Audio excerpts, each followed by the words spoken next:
All right. Um, so 12.3, kind of like I said in the 11.1 video, this used to be a part of 11.1 in a previous edition of the textbook, and then they released a new edition and they put this stuff in a different place in the book, and it's really kind of, I understand why they did it, and I'll explain why they did it later on, but I don't agree with it. Because 12.3, it really is the second half to 11.1. 11.1 was about performing inference on two proportions from independent samples. 12.3 is about inference on two proportions when you have dependent samples.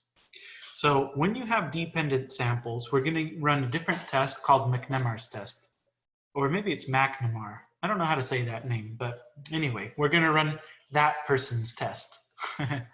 um, Running this test involves us arranging the data that we're given into a contingency table. Most of the time, it's already in a contingency table. Most of the time, the data is given to you that way. But just in case you ever have to arrange the data yourself into a contingency table, here's how we would do it. So suppose we want to determine whether there's a difference between two ointments meant to treat poison ivy. We apply ointment A on one arm and ointment B on the other arm of each individual in the study. So they're dependent samples, right? Because once you get the people for ointment A, you automatically get the same people for ointment B. So dependent samples. Okay. We discover that both arms healed for 293 patients. The ointment A arm did not heal, but the ointment B arm did heal for 43 patients. A did heal, but B didn't for 31, and then neither healed for 103. So let's arrange that into a contingency table. So with a contingency table, right, you're going to have group one, success, group one, failure. Down the first column, you're going to have group two success and group two failure. And then you're going to fill in the entries with the people that have that particular overlap. So for example, this entry here should be filled in with people for whom both ointments healed. That was both healed for 293, right? So that would be 293 right there. Here we should put the people for whom ointment B healed, but ointment A did not. Ointment A did not, B did for 43 patients. A healed, but B didn't, okay, for 31 patients. And then neither arm healed for 103 patients. Sucks to be one of these people, right?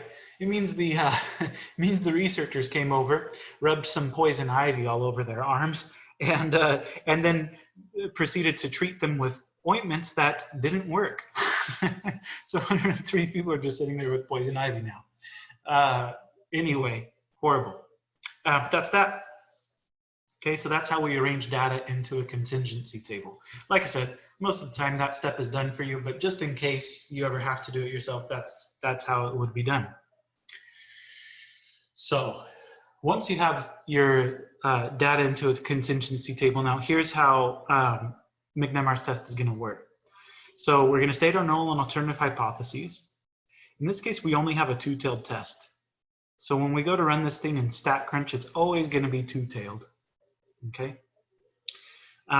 We would compute the test statistic, and the test statistic comes from this contingency table, right? So you do F12 minus F21 squared divided by F12 plus F21. So it all involves just those two values right there from your contingency table. This test statistic follows a chi-square distribution, which is kind of interesting. But anyway, once you have the test statistic, then you can compute the p-value. And as always, if your p-value is less than alpha, you reject the null hypothesis. The interpretation here is the same as it always is, right? So the p-value is the probability that you would obtain the sample statistics that you obtained, or something even more extreme than that, if in fact the null hypothesis were true. Well, if that probability is really small, then it casts doubt on the assumption that the null hypothesis is true, and so we reject it, right? How small does the probability need to be? Well, it needs to be less than whatever cutoff point we assign to ourselves, right? It needs to be less than alpha. Okay. Here are the conditions you'd have to check on this particular problem. Okay, F12 plus F21 has to be bigger than or equal to 10. And of course, the samples have to be dependent. If they're independent, then you should run the test that we ran in 11.1. Okay, in StatCrunch. Now, this is a little different. And this is the reason why they put this in chapter 12, because the way that you run this test in StatCrunch is similar to the way that you do other things in chapter 12 in StatCrunch. So even though topically it belongs in chapter 11, StatCrunch wise it belongs in chapter 12, and that's why they moved it to chapter 12. But anyway, here's how you would run this test in StatCrunch. So first of all, you have to enter the contingency table into the spreadsheet. And then you go to Stat, Tables, Contingency with Summary. And then under the hypothesis tests, you have to select McNemar's test for marginal homogeneity. So I'll show you an example of how this works. Let's go back to the top of the page and run this example. It says complete the poison ivy problem, right?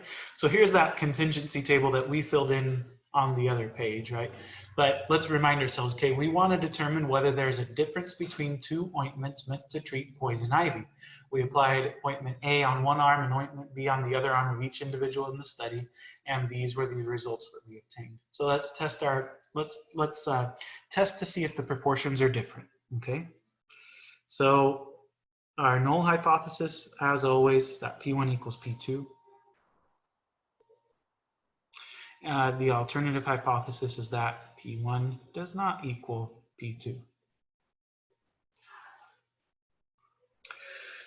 Now, what sample evidence do we have that P1 does not equal P2? Well, one thing that we could do, if we look at this table, we could say, well, I'm interested in comparing the proportion of people for whom ointment A healed. I'm interested in comparing that proportion to the proportion of people for whom ointment B healed. So if I add these numbers up, 293 plus 31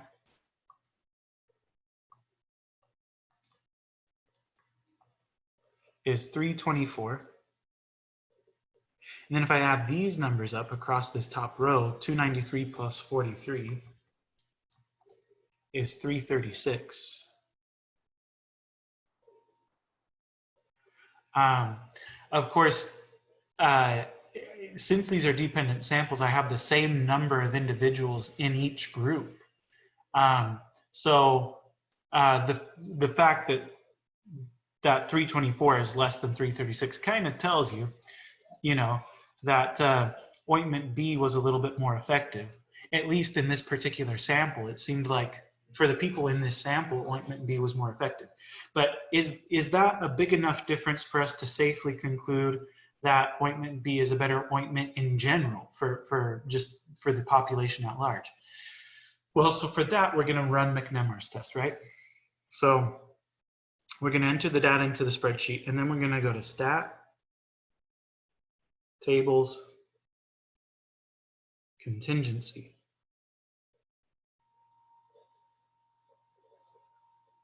With Summary. And we're going to want to make sure that we click on McNemar's test. Okay, so let me take you there and show you what it looks like in StatCrunch. So it's first let's enter the table into the contingency, right?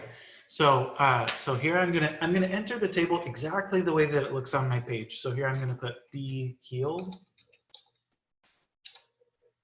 B not healed, and then the column labels up here I'm gonna call this one A healed and A not healed. Okay, and then I enter the values into the table: 293, 43, 31, and 103. Okay, so let's see. Let's go to Stat, Tables, Contingency, with Summary. Now, when you get there, when it says to select columns, what it's asking you to do is tell me where the actual data is. Tell me where the numbers are. In which columns are the numbers stored? The numbers are stored in the numbers are stored in the A healed and A not healed columns. So I'm going to select both of those. You can do that by either clicking and dragging or by holding down Shift or Control or something like that. But you want to select both of those rows or both of those columns. Then down here where it says row labels, it's asking you which column has your row labels. Well, rows are horizontal, right? So these are my rows going across. That means that B healed and B not healed are my row labels. And those row labels are stored in the variable 1 column. Okay. Now up here I can display all kinds of percentages. I'm going to come back and play around with this a little bit here in a second, but for now I'm not going to select any of these things. What I am going to select is this one down here. I want to make sure that I run McNemar's test. So I'm going to click on McNemar's test for marginal homogeneity. And then I hit compute. And there are the results, right? So we've got our p-value right there.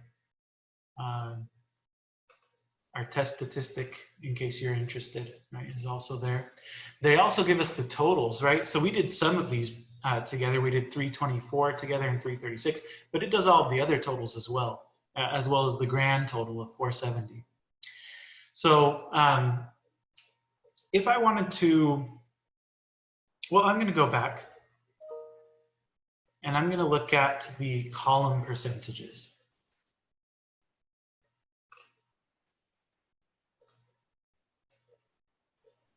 Okay, column percentages in this case don't give me very good information, but it's telling us in the A healed column what percentage of people did B heal and what percentage of people did B not heal if we just restrict our attention to the A healed.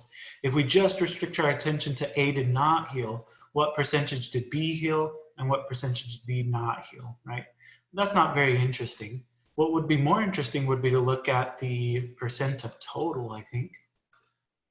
If we look at the percent of total, then we can see the actual percentage of people, the total percentage of people for whom A healed, right, 68.94. The total percentage of people for whom ointment B healed, 71.49.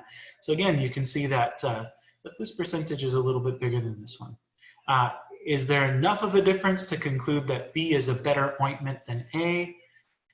Not really. Our p-value is not small enough to reject the null hypothesis. Okay. Anyway, so let's write that down. Oh, wait, what was our p-value? 0.163.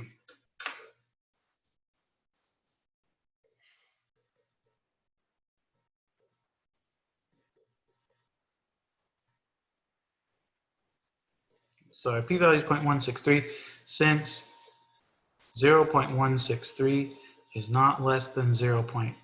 What was our level? 0.05. So it's not less than 0.05. We do not reject the null. Okay. So at the 0.05 level of significance, there is not sufficient evidence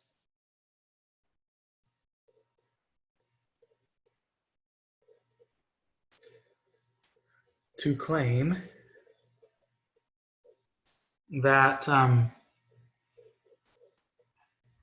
well, to claim that there's a difference between the ointments, right? So there's not enough evidence to claim that there's a difference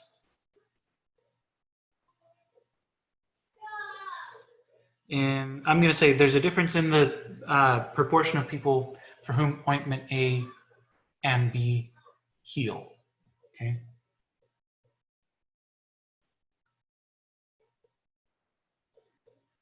Or maybe I'll say that there's a difference in the proportion of people for whom ointments A and B are effective, something like that.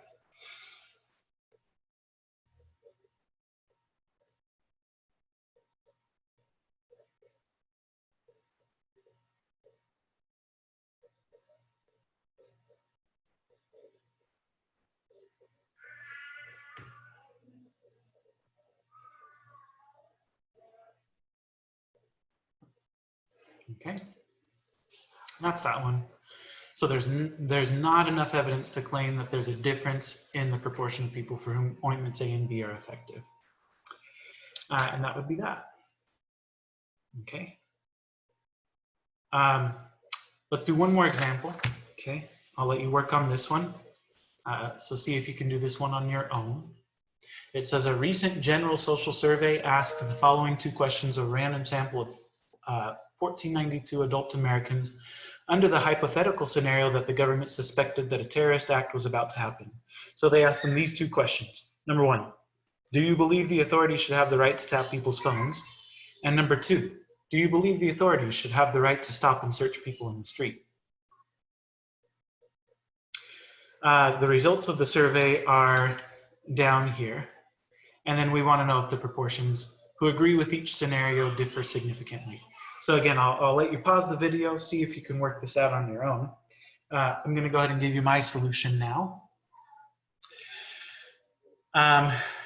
Okay, so first of all, let me just point out how kind of strange these results are. At least in my opinion, I think they're a little bit strange.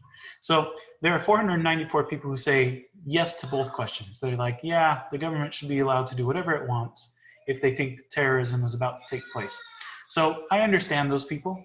I'm not sure I agree with them, but I understand where they're coming from. Then there are 537 people who say no to both questions. They're like, no, that's an invasion of privacy. The government shouldn't be allowed to invade our privacy like that. I also understand those people. And again, not sure I totally agree with them, but I understand them. Then we have 126 people who say, yes, you can tap my phone, but please don't stop and search me in the street. Okay. I understand those people too, right? I understand those people. Being stopped and searched in the street seems kind of like a pretty big invasion of privacy, and kind of like it would ruin your day. Like maybe you had somewhere to be, right? And they just decided to stop and search you at random. Like that would make me kind of mad. So I understand these people. But then you have 335 people who say, do not tap my phone. You can stop and search me in the street. Go ahead and stop and search me in the street, but don't tap my phone. I don't understand that. I don't understand these people. I don't understand where they're coming from. Like, why should I care if you're tapping my phone? Like, go ahead, listen in on my phone call to my grandma. I don't care, right? But don't stop and search me in the street. But these people are like, no, don't listen to my phone conversations. I don't understand that. Anyway, but we'll go with it, right? We'll go with it, okay? Let's write down our null and alternative hypotheses. So the null hypothesis is that P1 equals P2, right? The proportion of people who agree with scenario 1 is the same as the proportion of people who agree with scenario 2. The alternative hypothesis is that they are not the same, right? That they're different. Well, what are those proportions? We can use StatCrunch to find out what those proportions are here in a second, so I'll do that. But just to give us some kind of intuition, the number of people who agree with scenario 1 is 494 plus 126.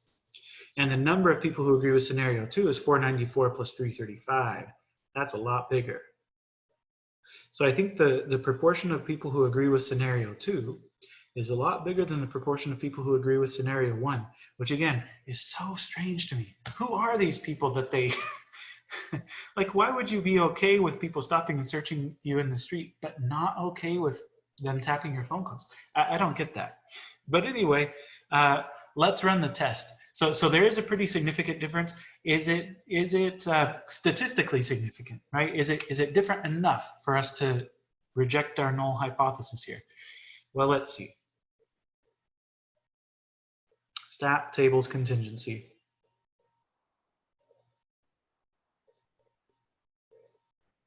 With summary. And we're going to run McNemar's test.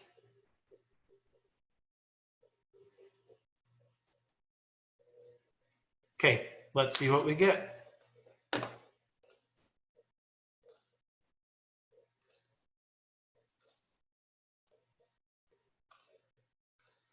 Okay, so I'm going to say 2 yes, or 2 agree, 2 disagree, 1 agree, 1 disagree,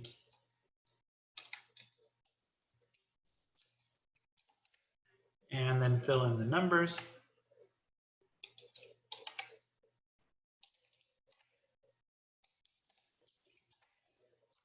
And then go to stat, tables, contingency with summary. Okay, it's asking us to select columns. Again, they're asking you, where are the numbers, right? Where are the numbers stored? My numbers are in the 1 agree and 1 disagree columns. And then they ask for row labels. Where are your row labels stored? My row labels are stored in the variable 5 column. I want to run McNemar's test. And then I want to look at the percent of total, just so that I know what percentage of people agreed with question A versus what percentage of people agreed with question B, or questions 1 and 2. Okay, so hit compute. And we have a really small p-value. Our p-value is so small that there's not enough digits in StatCrunch to store it. It's just telling us that it's less than 0.0001. Okay, so a really small p-value. And if you look at the percentages, right, 41 in total, 41.5% of people agreed with question 1, whereas 55.56% of people agreed with question 2. So yeah, pretty significant difference there. And our p-value is really tiny, so we're definitely going to be rejecting the null hypothesis here.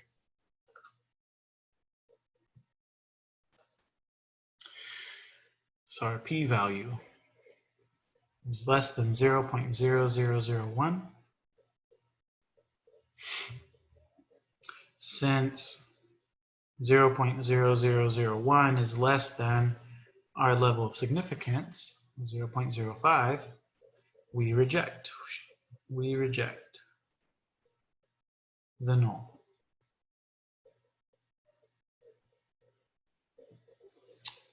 So in conclusion, at the 0.05 level of significance, the evidence suggests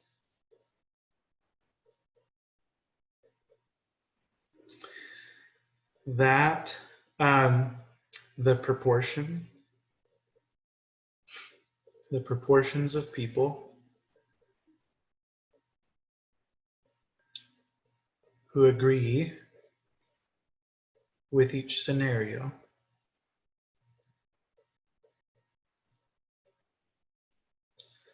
differ significantly